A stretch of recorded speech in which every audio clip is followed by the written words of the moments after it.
Welcome to episode 9 of the Global Exclusive Podcast. I'm your host, Hazard. We're joined this week by Bharos. Next time, I'm definitely going to have something funny to say. Dream Blitz. So anyway, as I was saying about Item World...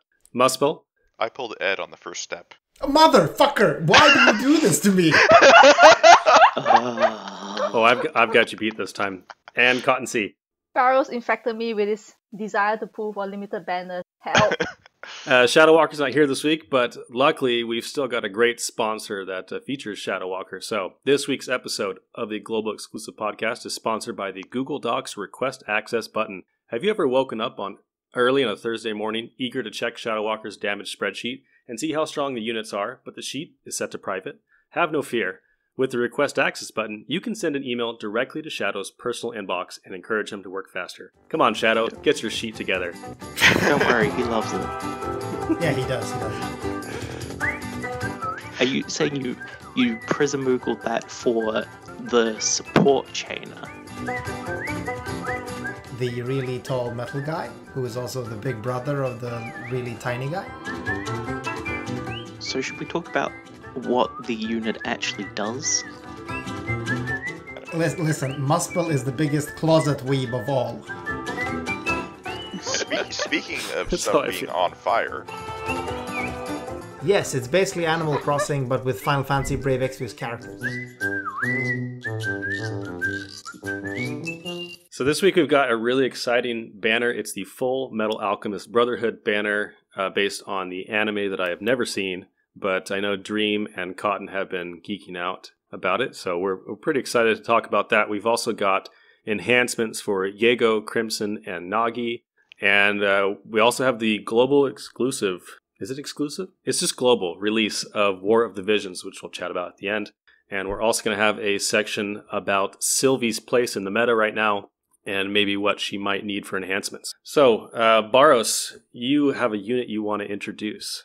Yeah, so I'm actually super honored that I got to introduce the Fullmetal Alchemist himself, Alphonse Elric, the really tall metal guy, who is also the big brother of the really tiny guy. He is actually a surprisingly good tank, turns out. Has very good stats, has the standard passive provoke kit, although he doesn't have any innate evade, so he's a bit harder to gear for evasion, I guess. And you know, like everything we see in modern tanks now has the cooldown for the mitigation and cover on turn 1, but he has a lot of chaining, and one really interesting thing, which he can unlock a triple cast that allows him to also, with his cover, unlock another ability where he can spam 3k barriers the entire team, and while support chain. His unlock is triple. it's dual cast. Ah, okay, Mainly okay. dual cast. Okay, so slightly worse than what I said, but still an amazing unit, because like he has 200% buffs, HP barrier, and 50% mitigation on his LB. And then he can also spam 3k barriers every turn. Really strong. Not quite every turn, because of how the unlock works. You can't quite get it every turn, but you can get it almost every turn. Wait, well, why can't you hit it every turn? Can't you just dual cast the unlock with the normal cover? Oh, good idea. I That's a mean, good in point. one turn, right? Yeah. Yeah, never I mind. mean, it is a dead turn, I guess, but like many tanks have them that don't have a dual cast, so it doesn't matter. There will still be the turn where you have to re-unlock the double cast, though. No, he's saying you cast the unlock and the ability that unlocks it on the same turn. You cast both covers. Yeah, but the double cast is a separate unlock. Oh, right, yeah. Ah, right, he does both his cooldowns unlock the double cast. I thought it was just one. But yeah, I think he's most comparable to Galuf. Like, in passives, he loses out a bit because he's got 50% instead of 80% passive provoke, and doesn't have that 10% evasion. I think his gear selection is also a bit more limited because, you know, he's only got heavy armor and helmets and for that side, but so he can't gear evasion as easily. But in terms of actives compared to Galuf, he's got a much better limit burst because it's got the 200% defensive buffs and a 4k barrier. So that's really powerful to spam. And then his cooldown, like turn 1 cover cooldown, is 45% mit instead of 40. Have you guys seen on Reddit, people are kind of freaking out about this 10% evade difference. People are so married to the idea that you have to have an evade tank that they're like, oh, Alphonse is trash because he's not as easy to make an evasion tank. It's pretty ridiculous. I mean, It's definitely stat-wise, like passive-wise, wouldn't Alfonso have better passives than Galuf? He's far tankier than Yeah. Galuf in terms of raw survivability. I think he's the tankiest physical unit in the game. Or at least with my gear, I compared him even to Awakened Warrior of Light, and he came out on top.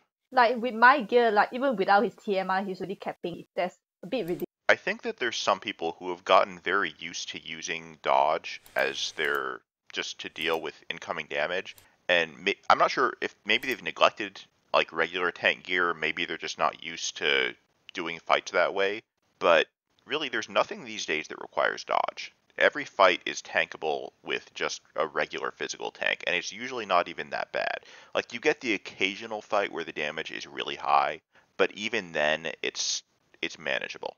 Yeah, I think someone presented it as evade is nowadays the budget option, really, for gearing your physicals for the fights where it's applicable. Yeah, Or the lazy option. Muspel's right that you don't have to, and there's nothing that requires it, but real tanking, like actually taking damage, is almost always a more difficult way to go about the fight than just having someone evade, especially with a passive provoke evade combo you can get now on some units. It's just so convenient and slot efficient that people just just automatically do it and don't think about it again. So actually tanking is hard. The most useful way is when you have that evade provoke combo on a non-tank unit, which is really helpful for that slot compression. Yeah, like Kryla, Dr. Aiden are both really good candidates for that. Yeah, exactly. But still, it still stands that it's much easier to gear a unit for full evade than it is to gear a unit to survive physically tanking. Oh, absolutely. Like all new trials, right? Absolutely. We've got so much evade gear on global that it's so much harder. Not only is it so much harder to gear for evade, but it's also a worse option not to in most cases. One thing to keep in mind, though, is that for new players, I think getting a lot of the evade gear can actually be rough, because Noctis isn't in the refined pool. They probably weren't around for the Octopath collab. I guess there's a Aloha Lastwell, who also has a 25% dodge accessory, but you might not have the right items to gear a tank for 100% evasion, or at least not with many slots left over, especially as a newer player. If you have the right STMRs, it becomes a lot easier, like MMZon, Locke, or Kaito's STMRs help a lot. But if you don't have those, then you might just have to gear for bulk, and if you're doing that, Alphonse has a much easier time than most other tanks. Yeah, that is the point. And like, not to mention that some of the best materials are also limited, like dodge roll or throw. A lot of newer players might not have that. Yeah, I still don't believe, I still can't believe dodge roll is a thing in this game, because it's such a powerful material. Like, what happened? Moogle Charm, Bharos, Moogle Charm. Yeah, Moogle Charm is also made, yeah. Yeah, and apparently we're going to need it for some upcoming Behemoth K trial, or Behemoth Kai that came out like last week in JP. That fight looks so fucking... Yeah, it's basically everyone in your team has to be evasion to survive. It's not even that makes me mad, it's the break resistance. I don't know what they were thinking. Oh, it's terrible design, but anyways, that's a different subject. Oh yeah, yay! We have something to look forward to 6 months from now, or 9. Yeah. But Alphonse is really, really good physical tank. If you, as you guys were saying, if you don't want to gear for evade, if you're actually going to go for bulk, he is exceptional, an exceptional tank. And it's what you'd expect from the Fullmetal Alchemist. I know nothing about FMA, but I can say with full confidence that he is not the Alchemist. How can you say that with full confidence if you haven't seen the show? Because of the way you're speaking of it. He's a full metal armor. How can he not be the Fullmetal Alchemist, right? Yeah, it's like simple logic. He's a full metal armor. He's the bigger size one compared to the other shorty. He is the obviously older more Fullmetal powerful. Alchemist, right? Yeah. In the actual anime, there's jokes about how people think that Alphonse is the Fullmetal Alchemist. He is the Fullmetal Alchemist. Well, let's talk about the half metal alchemist. The next unit on the banner, the chibi Fullmetal Alchemist. But before I start, Dream, can you tell us how you had to sacrifice an arm and a leg to get to Edward? Oh boy. So yeah, I didn't have anything in particular that I was hoarding for, so I figured let's get strong, versatile damage dealer who I have some attachment to. So 25k step up later and about 120 tickets, at least 50 of which were 4-star. I had 12 off-banner rainbows in a row and 1 Alphonse. And just this morning I did one more gold ticket, got another rainbow, Now I have 14 off-banner rainbows. Oh God, I feel the pain. I mean to say that. Ooh. And I think the worst part is that they're pretty much all just like old damage dealers, things I already have too many copies of, or both. There's like Oh, not I mean- even a useful one. Off-banner rainbows in the 7-star meta is literally the worst thing that happened to this game. I mean, don't get me wrong, I still love FFBE, but 7-star meta with off-banner rainbows, that's straight out sucks. It's a lot less bad than it used to be now that we have the refined pool, but it's still a bunch of units in the pool that are just god awful. The thing is, Yeah, I wouldn't geez. mind the Yeah. off-banner units if... So you got a 5% rainbow rate, but it's only 1.5% for the on-banner unit. It should be the opposite. It should be 3.5% for the on-banner and 1.5 off-banner. Right? It should have more of a chance to get the on-banner unit if it's a rainbow than not. Or at Especially least for like limited. 50-50. I know, this 1.5 is terrible.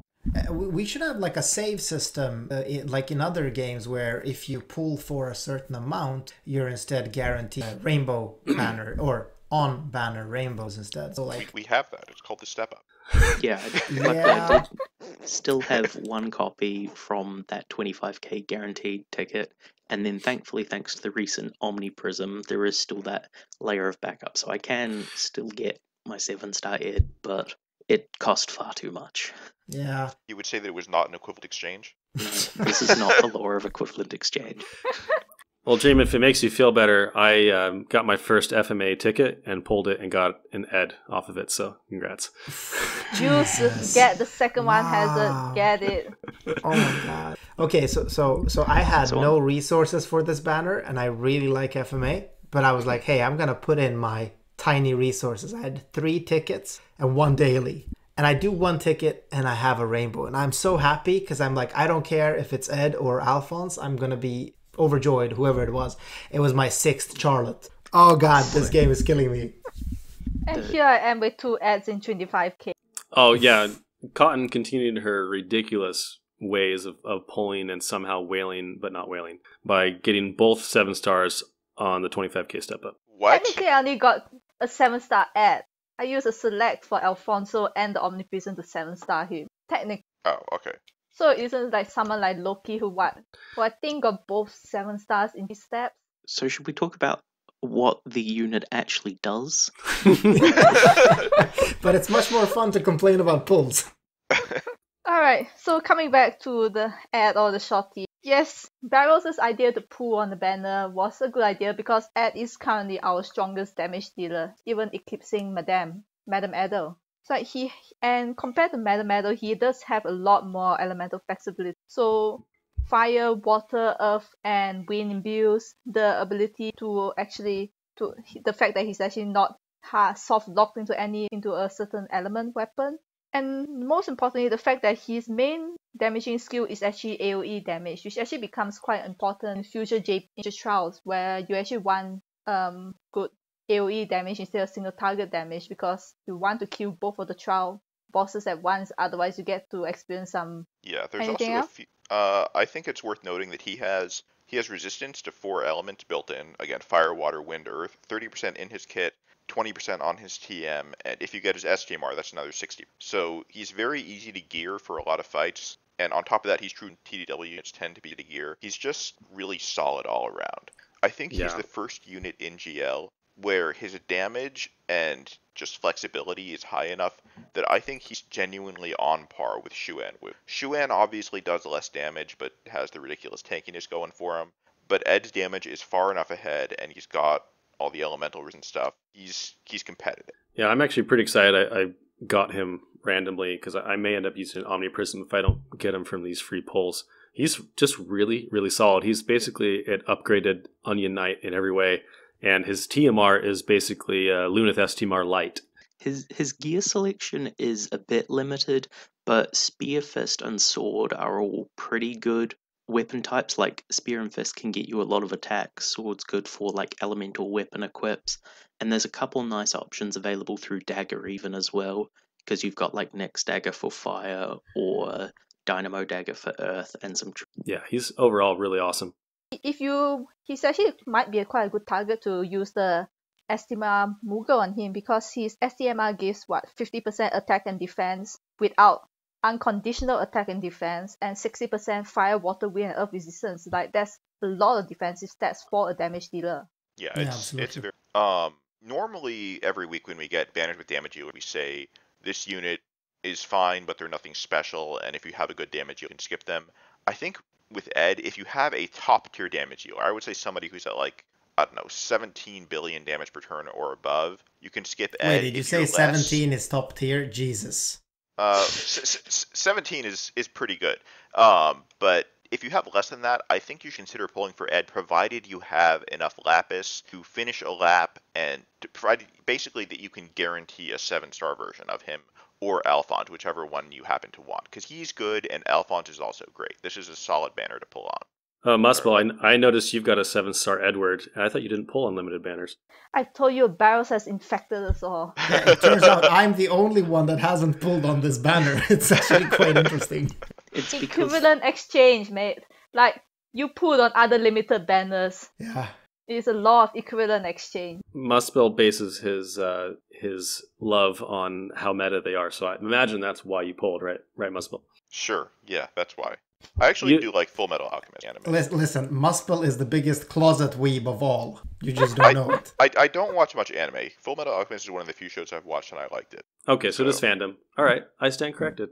Also, one thing that we haven't really touched upon, we've said he does a lot of damage, but we haven't really said that he does so much damage that he's still going to be top tier even when the Esper units that we know already are going to be strong come out, and they should be coming out around Festa, which is still a couple of months away. Or sorry, not Festa, Anniversary. Anniversary, yeah. Yeah, the I think that FMA he's- units came early and did not get nerfed, so we are actually really fortunate to have them at this point. Yeah, so he's like Yeah. incredibly future-proof in that sense. I mean, of course, we don't know if he's ever going to get enhancements, which is always a risk with limited collab units. To be clear, I did not pull because I'm a fan of Fullmetal Alchemist. I will skip banners if they're from things that I love. Like, Dragon Warrior Monsters is maybe one of my favorite games of all time, but I skipped the Dragon Quest Monsters banner because it was fucking garbage. So they have to be meta too. so you were Favorite right, game. Hazard. favorite game, but can't even say the name right. I stand No, redeemed. it was released as Dragon Warrior Monster. Oh, okay. Yeah, I stand. this is before they changed the name of the series. I see. See, Closet Weep. Oh, so not only did we get this banner early, we also got a global exclusive unit, which is pretty exciting. Yeah, I think that was quite exciting to see, because the next unit is King Bradley, who will be. I think his banner comes out on Monday. It'll probably be In already about- out by the time yeah. people are listening to this. But yeah, he has quite an interesting kit. It's mostly just another physical chainer. He is solely lightning based instead of Ed's versatility, and he's also true dual wield. And his damage is also pretty top tier. It's not quite as high as Ed, but it's about probably pretty comparable to Madame Edel, depending on what turn count you use for her. 35. But and maybe not comparable with that. But one thing that he sort of focuses on the side is like evasion. I think with his own TMR, he has 50% innate evade, and then his Magnus ability, which is available on turn 5, gives him 10 stacks of Mirage, a bit like Dr. Aiden's cooldown. So that can be nice for sort of mitigating damage on him. And then one other thing that he can do is he can actually 70% full break on turn 1 if you dedicate all his actions to it. And so that's just a bit of an interesting niche, but he can't maintain full uptime on it because it requires the upgrades from Ultimate Eye. You could technically alternate that with a dupe, but because he has to use Ultimate Eye to unlock his T-cast, it would really gut your damage, and I would not be doing that. But if you're trying to use Beryl or Bosch as a breaker and you want them to cover on turn 1 and then break on later, you could use King Bradley to do that. He's sort of like Sylvie in that he handles turn 1 breaks, but then not later breaks. There is an interesting thing about Bradley. He has a ridiculously way to be both to get 100% evade build. He caps evade with literally just his Trust Mastery and 2 colorful lays that, and also he caps through dual that way as well. It's ridiculously to build him if you have the right TMR. Yeah, in some ways he feels similar to Aloha Laswell, just like a lot stronger. He deals more than twice as much damage, something like that. So the same kinds of things that you could do with Aloha Lastwell with King Bradley, but Bradley doesn't have some of Lastwell's drawbacks. Like he doesn't burn through all of his MP in one turn. He doesn't have super low magical EHP or anything like that. So I think the fact that we're not raving about how he's amazing is more of a testament to how Ed is broken than it is to the fact that Bradley isn't amazing. Because Bradley is, if it weren't for Ed and Shan, Bradley would be the best damage dealer in the game by a wide margin. I guess the only thing with the Aloha Lastwell comparison is that he doesn't have those active provoke or color skills that he does, so you have to either be like gearing for passive provoke if you want him to actually be doing like a more evade tanking role. Yeah, I always felt like those were more of a red herring on Aloha Lastwell. Yeah, you can use them. I'd agree. But I think really with Bradley or Aloha Lastwell, what you're doing is you're just making them be able to ignore any like random target physical attacks or uncoverable physical AoE. And because gearing for that little bit of extra evasion they need is easier than gearing the defense they would need to survive it. Yeah, and he's also got 150% true dual wield innately, so that gives him a little bit extra flexibility on gearing options as well. Yeah. One other thing worth noting with him, even if people aren't interested in pulling it on him, is his TMR is currently the only headpiece with 10% physical evasion. All of the others are 5, so that might even be worth using a Prism Moogle on it, because you can get his Trust Moogles from the raid box. Yeah. That's a good point, actually. Sometimes those 5% can really matter as well when you're trying to gear a non-tank, non-innate evader for evade or provoke evading. Or you actually need to gear the whole team for evade. Although keep in mind that because it's a raid, if you do want that TM, you can just prism it because you'll get his rolls from the raid. Yeah, but that's what the dream said. Honestly, when I think about these using evasion, what I've always dreamed of is that they'd used evasion more in this role, which is to improve the survivability of a damage dealer rather than as a tanking strategy. Yeah. But here we are.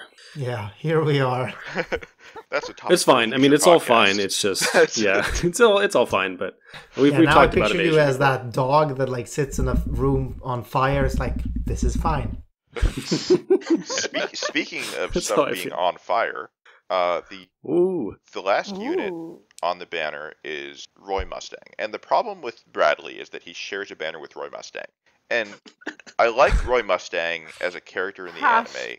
That's true. But Roy Mustang as a unit in FFBE, not great. So we've mentioned in the past that mages have problems. Gearing them for killers is problematic because they don't have as many of them as physical units. They get less from Esper. And then on top of that, some Espers. On top of that, you have TDH mages, who have a problem because there's no martial glove for mages, aside from Chin's TM, which is worse than martial glove, because it only gives 35% instead of 50%. So Roy Mustang is a TDH mage, except that he's TDH LB mage, which means that he also wants to stack LB damage gear. So his materia slots, anytime he has to start using materia, which is always, his damage starts to drop by a lot compared to the damage that you'll see on a spreadsheet. And then on top of that, he's elemental. So he has the same finisher design we've seen 2 times already with Noctis, where they use 5 abilities on one turn and then they LB on the other turn. They just alternate between that over and over again. But he's not as good as Noctis overall. Well, he does burst harder than Noctis. Nobody is as good as Noctis. But relative to the meta, his kit is just a mess. The only way I could think of it they could have made him worse is if he also scaled off of jump damage. I mean, he does have 150% killers to 3 different races. That helps a little bit, but I'm honestly surprised that we don't see mage finishers done better or done more often. Because I feel like that would be a really nice niche for them, but they just really don't exist. Roy is one of the few. Yeah, we're gonna get the Sakura soon, right? Yeah, we should, she's I guess. A lightning version of him, basically. Yeah, from what I've seen, finishers in JP, they almost all follow this exact same design. Alum just does it over and over again. You have Sakura, you have Regina, you have Noctis, you have Roy Mustang. I'm sure they've done it more than that, but it just carbon copy to the same kit and then they swap out the killers. Maybe there's not any others, but they just do it over and over again, and it's boring. It's not a bad kit, but I wish they would give us some variety, and I wish that if they did keep doing it, they would not do it badly like they did with Roy Mustang, because the rest of his kit just the way that his game is set up is a garbage fire. But I mean, Also- in defense of Roy, he will be useful for the upcoming Dark Visions trial because he's one of the few mage finishers. On the fact that he doesn't have to stack up his abilities means you can nuke as fast as possible from turn 1. Yeah, turn 1 is his best turn. And he brings like 100% fire resistance, like so fire Imperial. So like he's actually very self-sufficient in terms of nuking. But you know That's who would true. be better than that? Shuan. Also, just one other little block to add to the Tower of Suck is his limit burst frames. I think like it's 8 hits, and I think the first 5 are so spaced out that it breaks between each one of them if you were trying to chain them, and then the last 3 are like only a couple frames apart. Yeah, So, could have I- fixed his limit burst, He's but they not didn't. unusably bad, but he's very underwhelming. And the fact that you have to risk getting him if you want to pull for Bradley is depressing, especially because his TM and STMR aren't that great either. Like, they're fine, but pulling hard Nothing for mage impressive. gear is not a great idea in general because of the problems that mages have.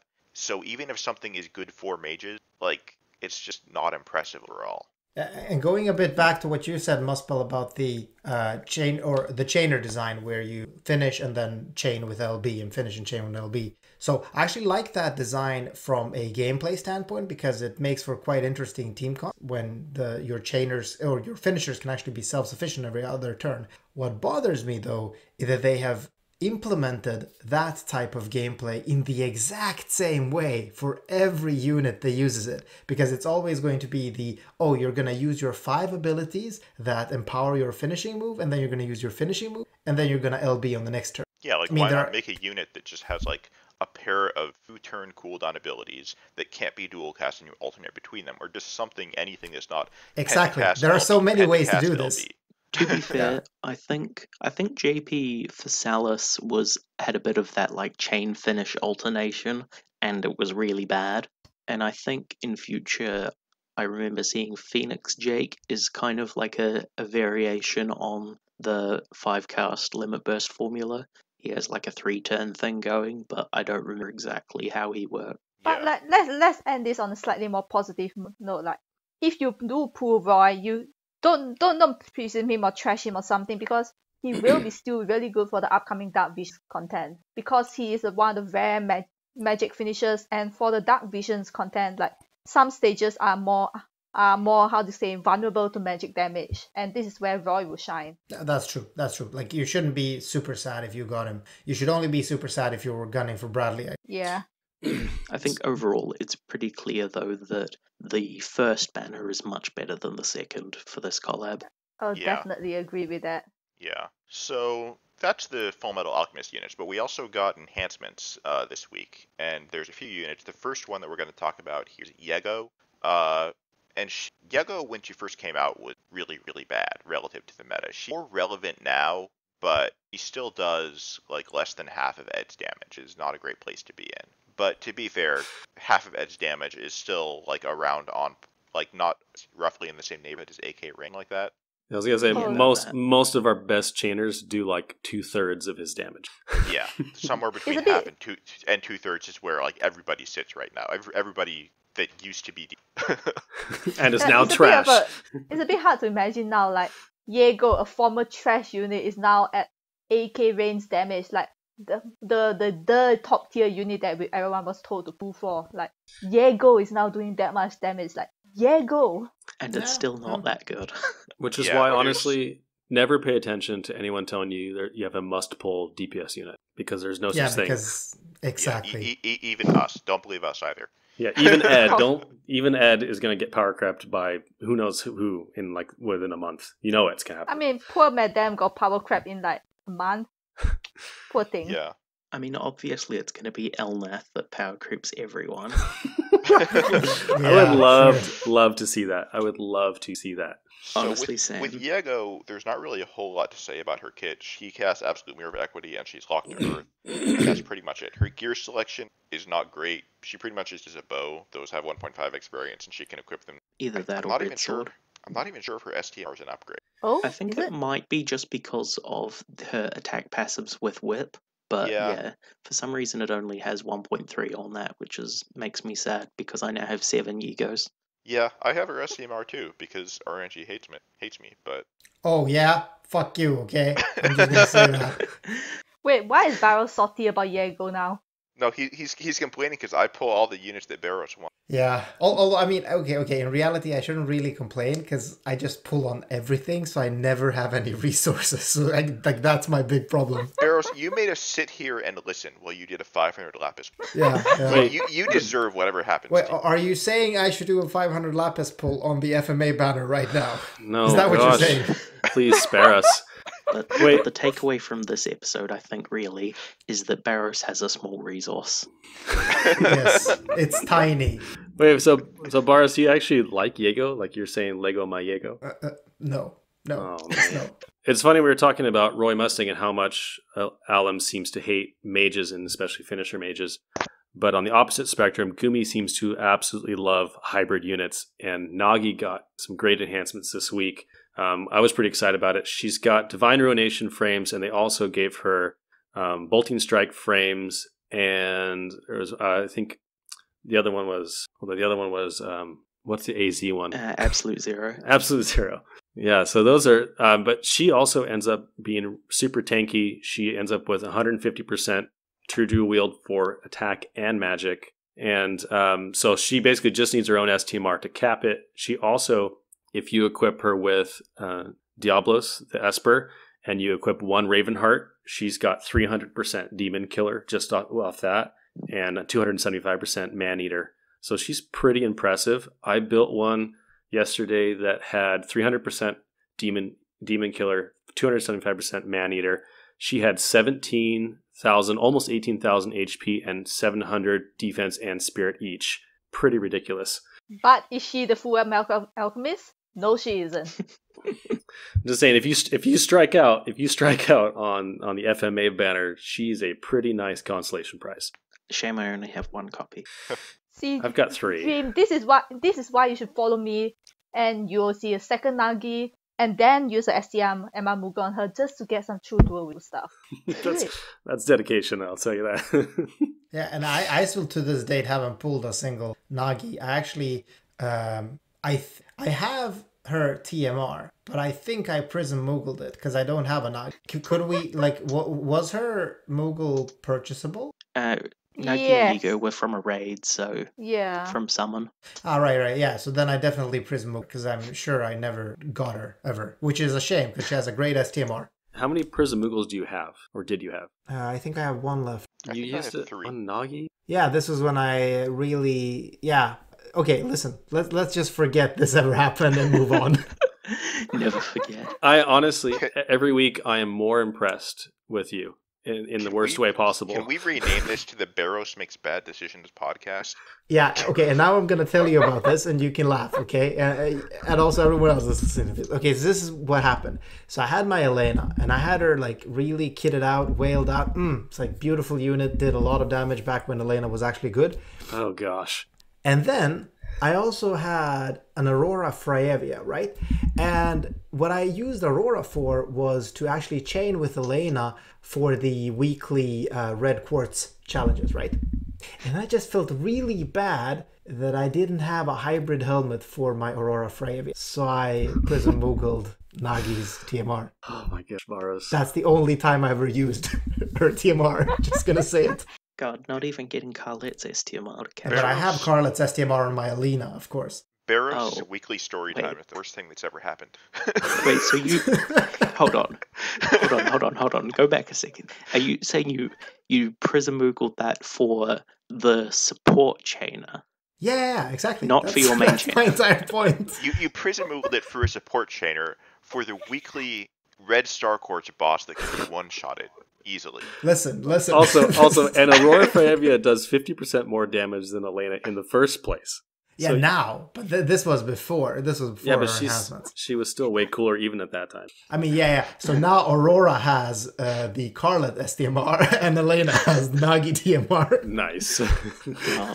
Listeners, please do not follow Bharos, okay? This is a really bad example of what to do. Yeah, with just your like resources. whatever I say, just do the exact opposite. Everyone is listening. Exactly. I hope you've all enjoyed Bharos' final episode on the podcast. Say we have a wide variety of experience levels and intelligence levels on this podcast. Yes. And luck levels. Yeah, freaking Cotton. Although I can't complain, I got Ed in one ticket, and it was a free Yeah, ticket. freaking Hazard, man. Okay, but I have What the had heck? awful luck for like 6 months now, so I deserved it. Same here. I mean, I'm gonna say, like, I know I'm complaining about my bad luck, but I've also had like incredible shitter luck recently as well. Like, I got Madam's STMR on her first step up. Yeah. I got Elena. I got my 7-star Elena on the free 10+1 we got on her banner. So Oh my gosh. like, I've had moments like that too. I'm just saying, I'm not all bad luck. Yeah, I got all Ah. blues on Madame Adele's first entire step up. All blues except the guaranteed golds. Ugh. Anyway, since just as Gumi and Alum both tend to do, we've forgotten about Crimson, so shall we move on to him? Who? Never heard of him. Who is Crimson? Oh yeah, the fire sword dude. Yes. So he's actually, he was fashioned in a sense after Reagan. He pretended to be Reagan. That's his storyline. And he actually got some decent enhancements. He does more damage than Yego, which is unsurprising because apparently everyone does. I was really hoping that they would take Yego from a meme unit to a great unit, but alas. I mean, she's still fine, but you know. But Crimson actually... She, like, according to Muspel standards, she's top tier because she does over 17 billion, right? No, Yego is below that. Oh, she is? Oh, Aw. Yeah, she's Crap. like 16 billion. damn it. That's exactly why he Almost. chose that threshold too. Yeah, it's like above Yego. That's the top tier threshold. Yeah, but he's pretty good. I mean, he's got absolute mirror of equity chain frames. He's got he's got a nice STMR. He got decent mod boosts to everything. So he's pretty solid. He's another good consolation prize, I would say. But I only have one of him, and I don't have a ton to say, to be honest. But if any of you have him or used him, speak now. Yeah. I used him back in the 1 week that he was relevant before Esther, so I was hoping he'd get something good, and his rotation was really nicely cleaned up. He's got a cool good 8-turn things going, because he has a very long duration imbue plus imperial plus attack and defense buff on both of his fire and ice imbue moves, and they're on demand. So that's actually really nice for being able to recover from dispels or deaths. But yeah, he could have really just used slightly more modifiers on his main chains. I really wish that 8-turn imbues would become the standard, because that makes it easier to calculate damage when you're not trying to shuffle all that shit around in a 5-turn duration. Its rotation is quite nice. He also got what seems to be now a global exclusive pattern of getting nice defensive stats added to his enhancements. And we've seen that with Tifa and Nagi and Crimson now, and probably a couple others. Schwen is making everyone else look bad, so they're trying to make up the difference. Just happened a bit late for Kurosami, was just shown up by Aurora Fragrance. This is how you get defensive passives. It really was interesting. Their damage was almost identical, but Aurora Fravia's survivability was double that of his. Kind of sad that they did that. So March has turned out to be pretty crazy so far. We got a bunch of CG units I didn't think we'd get this month. We got FMA. I think April might turn out to be even more crazy than March. And one of the units that we were thinking about discussing is Sylvie and Esther enhancements, and specifically want to talk about Sylvie today because Muspel and I'm sure you guys have some strong opinions too, we have different opinions on where Sylvie is right now and kind of what she might need for enhancements. I kind of think that she's still in a decent spot. She's definitely not as great as Luna Freya and even Ignis and some of the other ones we've gotten recently, like Regis is also pretty solid. But I think she's still very much a serviceable unit in many respects. Her support is just a little bit lower than when you'd like, but she's still got a lot of cool things. So I wanted to hear, Muspel, what your take on why you think Sylvie really needs enhancements. So the concern that I have with Sylvie is that in some ways she feels to me the way that Noctis did back toward the end of the 6-star meta, where she has a little bit of things from a bunch of different roles, but isn't really good enough at any of them to be worth a slot, because she's not replacing anyone. And so you need to bring somebody else to do most of what she does anyways. For physical and magical mitigation, if you have good tanks, or even good healers, they can provide that. Elemental resist, tanks and healers can do that. Resists are really the thing that she's best at. Stat buffs, again, healers and tanks are doing that these days. Barriers, tanks do that. Some healers do that. Ailment resist, healers do that. Everything she does feels redundant, aside from the elemental resists, which she's good at, but at that point she's really just kind of like Marie, but maybe a little better. I don't know.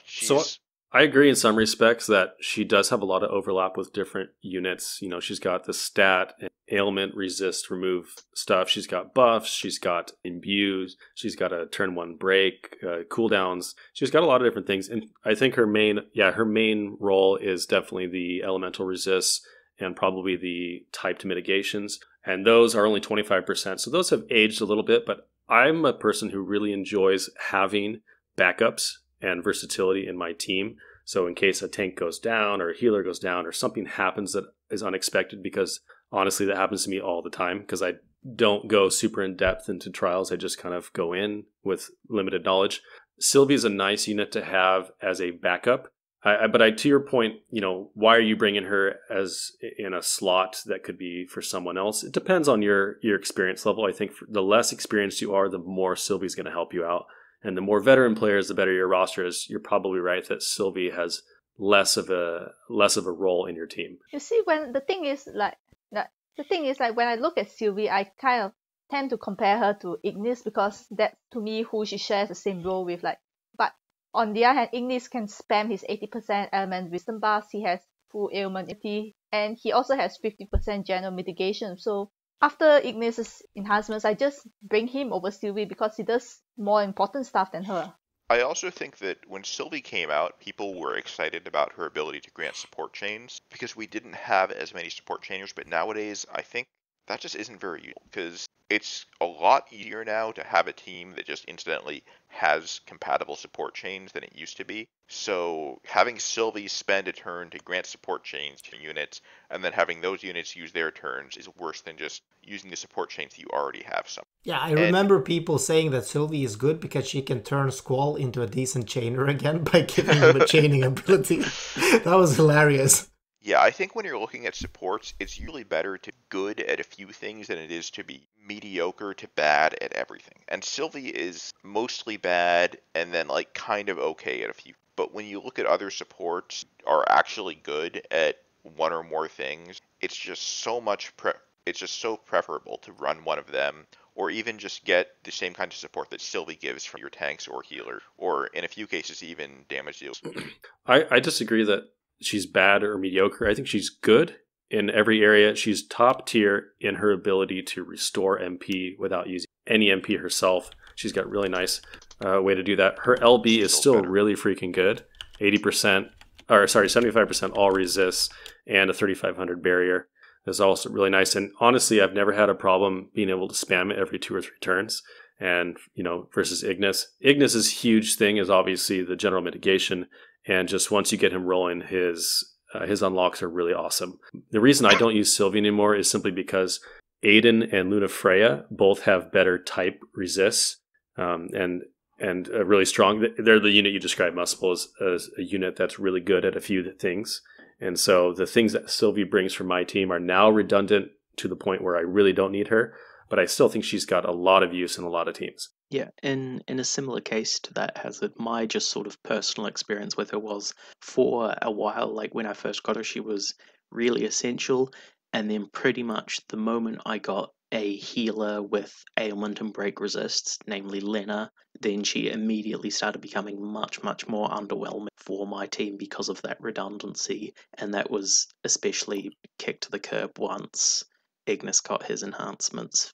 I want to pitch in and say that for one thing that Sylvie does well, and there are a couple of units like her that do this well, is that they enable you to build weird comps. You have gaps in your... So let's say you really need your tank to be your breaker. The only magic tank you have is Beryl. Well, Sylvie is actually going to enable you to use Beryl as an excellent break, thanks to what she has. And she can do this for a lot of units where she can just back up their weaknesses. Like, for instance, you're running Serena and then you want to do ailment immunities on the turn Serena can't. Well, Sylvie is going to help you out on that. So I think that for players that have gaps in their roster, I think Sylvie can enable some cool team building. So would you say she's better for a casual, the way that Muspel describes it?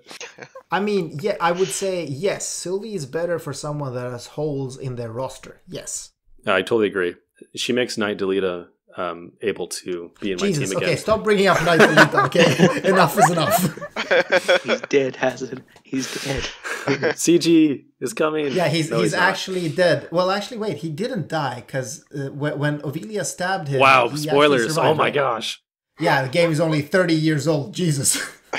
Actually, wait, no, it's 20. No, she did, but he didn't die, right? He actually survived that. That's correct. Yeah. That's correct.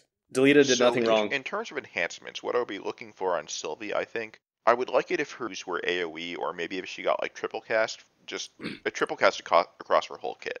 Because having to spend a full turn or 2/3 of a turn if she used one of her cooldowns to imbue 2 chainers is not a good use of actions, especially since it only lasts 3. And when you look at other imbuers nowadays, like they tend to have longer duration or more flexible dual cast, or they can just do more with their action than Sylvie can, because she ends up feeling very limited in terms of what she could turn.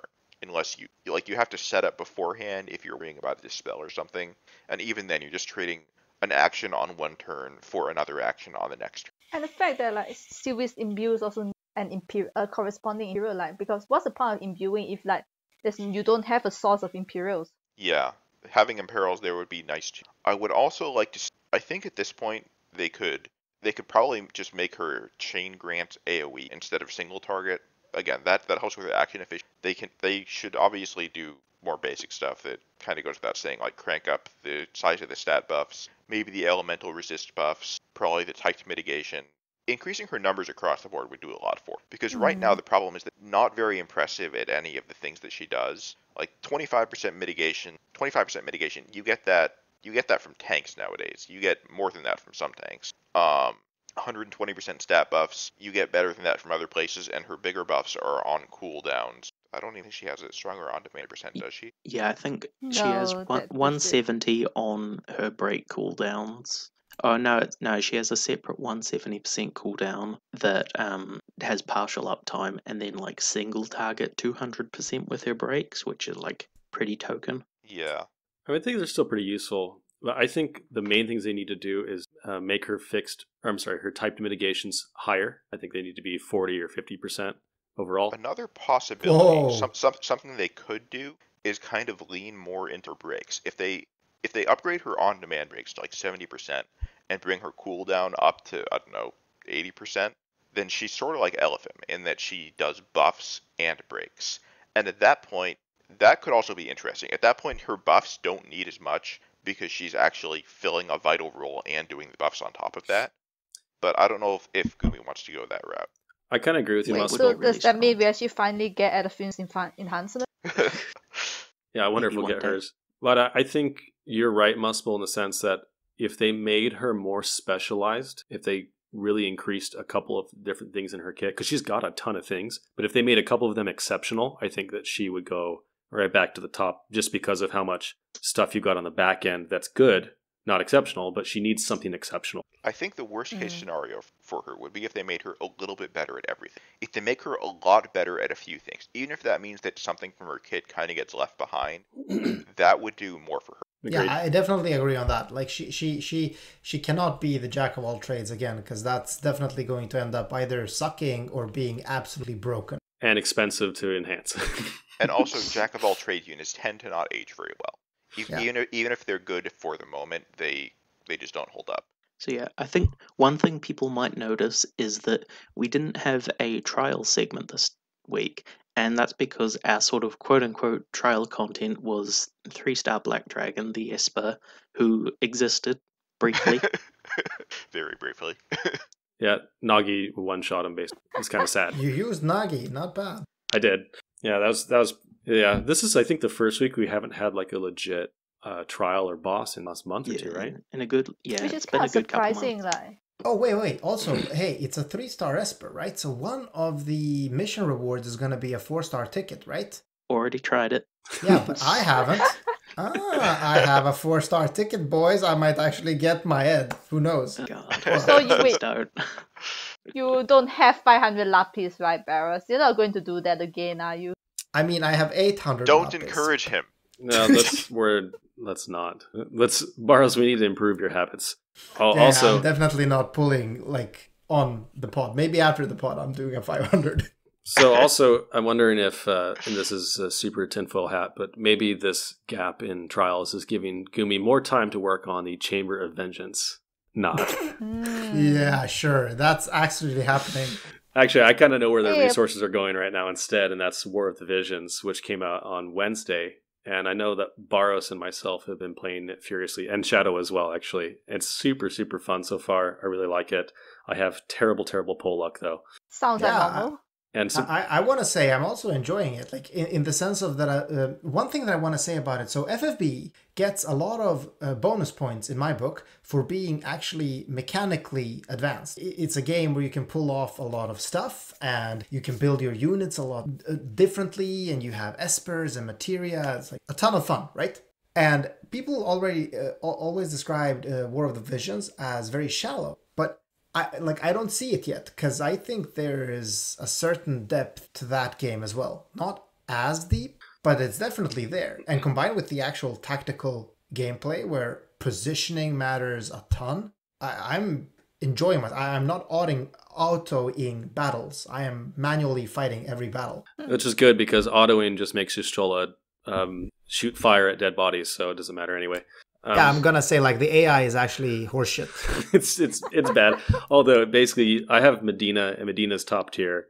That's the only rainbow equivalent I pulled, and she's just totaling content. But I will say, I'm not sure so much that it's shallow. I've always heard that it's grindy, but the problem with those types of mechanics is if you can just whale through it, or just get an OP unit and destroy everything, it kind of lessens the importance of those mechanics. I know Final Fantasy Tactics suffered from the same thing.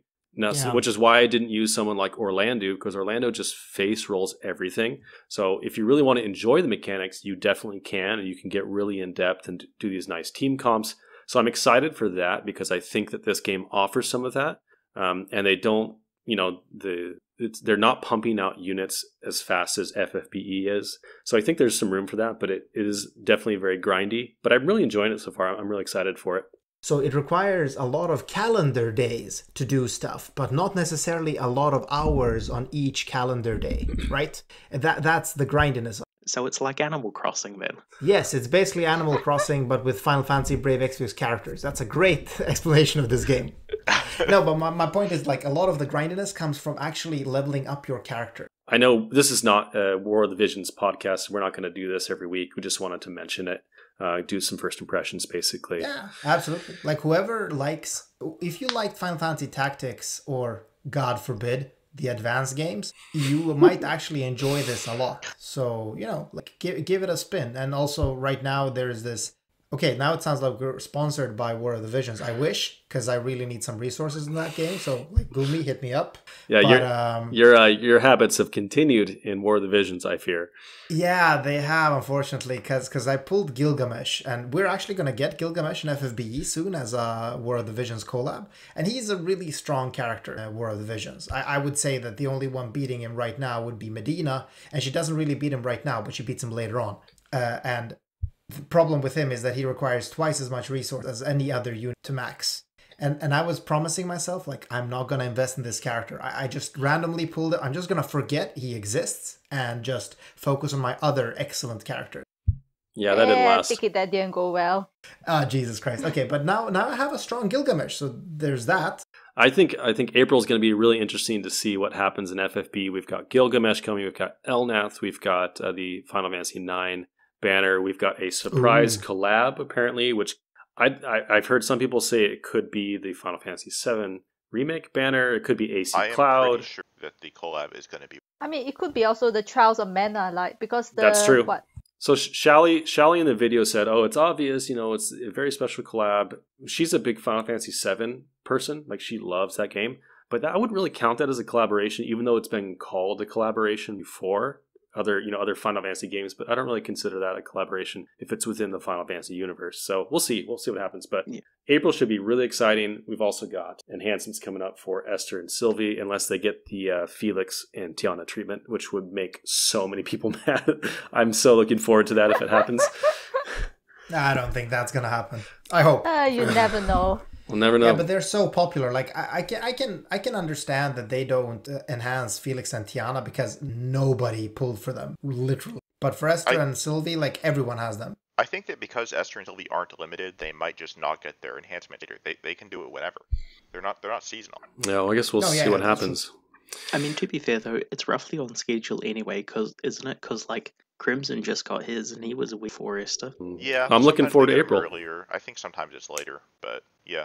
I would like them to not give me any more Omniprison bundles because they're too good not to buy.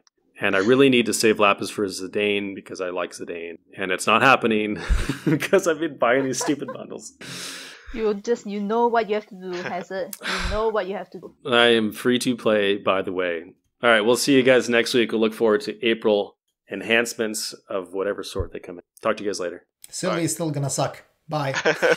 So anyway, as I was saying about Item World, And Fullmetal Alchemist is still the best banner. Fight me. That's decent. Night Delita lives. No, he he doesn't. Never lived ever. Like in a single point of the game. No, he was lived. legit the best unit in the game right after For Tita's 1 enhancements. week. Yes, for like, all right, it was like maybe a couple weeks.